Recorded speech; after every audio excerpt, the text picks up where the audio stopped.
Pete went on to have a couple more fish with the roving approach, but we're now going to go back to Brian's swim, where he talks about a method that over the years has proved devastating for him, but one that needs careful application. It's time to go zigging, and Mr. Jarrett is the man to talk to.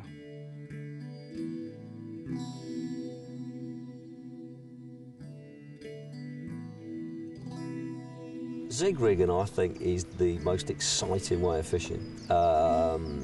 It all started off that I got fed up with the days of going onto waters where there's a take just on dawn, there might be a take just before dark, and that's it. Now, you can't tell me that the carp are only feeding at those times, because you go out in a boat or you get up in a tree and you see these fish sort of ambling around in the upper layers of the water, or where you get high pressure where they're all pushed up. I mean, obviously that's a very comfortable area to be. But the one key thing that kept coming back was the top 2 foot of water was the hot spot. The number of occasions that you sat there on the same spot as well. It's not. I tend to sort of move a zig around an area, but also if I've got a baited area, I'm much happier fishing a zig over the top of bait. So once I've found a spot and I've baited it up, I'll normally stick one straight up on a zig before I start spodding, so I'm actually spodding over the top of the zig. The number of times that goes off, literally within the foot, you know, after the first spod come in, you're halfway back in with a spod and it's gone.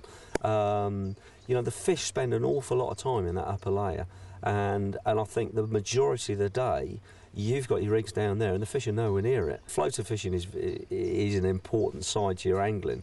But I think a lot of the times, if you look on the zig side, it's not a wasted rod. I keep getting people saying, well, yeah, but I don't like zigging because it just feels like I want my rigs on the spot. Well, fish them on the spot, but actually fish them up in the water, because a lot of the times these fish will come over your spot and they're actually circling round over the top of it. I've seen it so many times. And then you sit and wait and think it's going to go in a minute. And just before dark, off it goes, and you think, I've waited 7 hours for that. Most lakes, the top 2 foot of water never gets fished. And I love it now when you walk onto a water and say, oh, they don't take zigs here, mate. I mean, the first, that's normally when 2 zigs go out and the third one on the bottom. Okay, I'm just bringing the zig back in at the moment. I've had it over there on the far bank. I think what I'm going to do is just drop it, the centre section through the lake's about 12 foot deep, so we've got a 10 foot zig on it just to get that 2 foot of the top 2 foot of the water. So there you go, 10 foot zig, little bright popper. And lead size, I don't think it really matters on your lead size. I mean, a lot of people say use the lightest lead you possibly can. I've never really found that. I tend to use very strong indicators so that the line's really under tension. And on a single beep on a zig, I'll strike it, or not strike it, but pick the rod up and lean into it. Okay, so we're just about ready to recast this zig.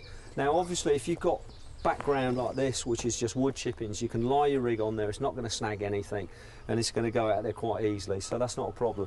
But if you've got background like this, where you've got bits of brambles and stinging nettles and all sorts of things, if you lay your rig on there, obviously it's going to catch on that on the cast out, which is no good. So what we do in that situation is literally just take a bucket lid, place a bucket lid behind you, and then just pop the rig on top, and that's it. And then just get in your normal position, extend your arms, and then smoothly just casting through and just stopping it on the clip so that the whole lot's going to sink down really nicely, throwing the rig away from the lead, and you're perfectly presented. So just set that indicator on there, so that's pulling back on there all the time. The first beep on it, we can pick it up and we know there's a fish on there.